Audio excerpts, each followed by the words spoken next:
Florence नायटिंगल यांना founder of modern nursing म्हटले जाते, कारण त्यांच्यामुळे नर्सिंग या क्षेत्राला फार मोठा सन्मान मिळाला आहे आणि त्यांच्यामुळे नर्सिंग या क्षेत्राचे नाव झाले आहे. आज आपण फ्लॉरेन्स नायटिंगल यांच्याविषयी थोडी माहिती घेणार आहोत. फ्लॉरेन्स नायटिंगल यांचा जन्म फ्लॉरेन्स, इटली येथे 12 मे 1820ला झाला. फ्लॉरेन्स नायटिंगल यांना सामाजिक कार्याविषयी फार आवड होती. त्याचबरोबर त्यांना वाचन, लेखन आणि सांख्यिकी शास्त्र याचीसुद्धा फार आवड होती. फ्लॉरेन्स नायटिंगल अत्यंत श्रीमंत अशा घरात जन्माला आल्या व घरच्यांचा विरोध असूनसुद्धा त्यांनी त्यांचे जीवन समाजकार्य आणि नर्सिंग या क्षेत्राची उन्नती करण्याकरता समर्पित केले. त्यानंतर त्यांनी 1844 पासून रुग्णसेवांमध्ये सुधारणा करण्याचे काम चालू केले व त्यांची भेट रोमचे प्रखर राजनेता सिडनी हर्बर्ट यांच्याशी 1844लाच झाली. फ्लॉरेन्स नायटिंगल यांनी क्रिमियाच्या युद्धामध्ये फार महत्त्वपूर्ण कामगिरी बजावली आणि खूप मोलाचे योगदान दिले. क्रिमियाचे युद्ध म्हणजे फ्रान्स आणि रशिया यांच्यामधले युद्ध. या युद्धामध्ये बरेचसे सैनिक जखमी होत होते आणि त्या सैनिकांना तातडीची वैद्यकीय मदतीची गरज होती.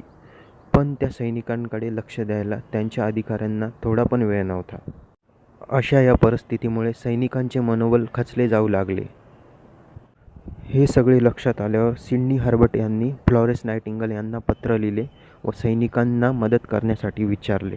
सिडनी हर्बर्ट यांचे पत्र मिळाल्याबरोबरच नोव्हेंबर 1854ला फ्लॉरेन्स नायटिंगल यांनी 37 नर्सेसची टीम बनवली आणि त्या स्वतःसुद्धा सैनिकांच्या मदतीसाठी तातडीने निघाल्या. युद्धाच्या ठिकाणी त्यांनी सैनिकांना फार चांगल्या प्रकारे वैद्यकीय सुविधा पुरवल्या. त्यांचे सर्वात जास्त लक्ष नर्सिंग आणि सॅनिटेशन याच्यावरतीच होते, म्हणजेच स्वच्छता आणि सेवा शुश्रूषा यावर त्यांचे जास्त लक्ष केंद्रित होते. त्यांच्या या सेवांमुळे सैनिकांच्या प्रकृतीमध्ये बरीचशी सुधारणा होऊ लागली व मृत्यूदर कमी होऊ लागला.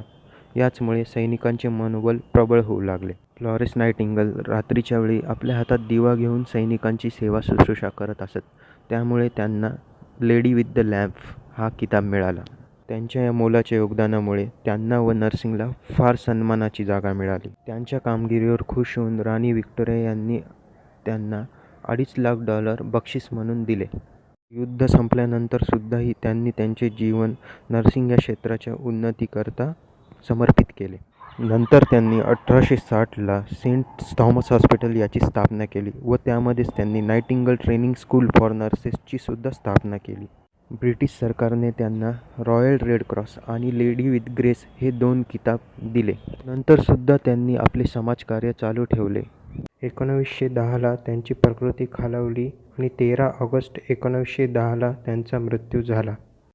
त्यांच्या मृत्यूच्या वेळी त्या 90 वर्षाच्या होत्या. त्यांच्या या मोलाच्या कामगिरीमुळे नर्सिंग या क्षेत्राला फार महत्त्व आणि मोलाचा दर्जा मिळाला आहे.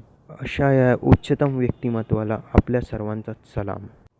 व्हिडिओ बघितल्याबद्दल धन्यवाद. जर तुम्हाला व्हिडिओ आवडला तर आमचे चॅनल सबस्क्राईब करा.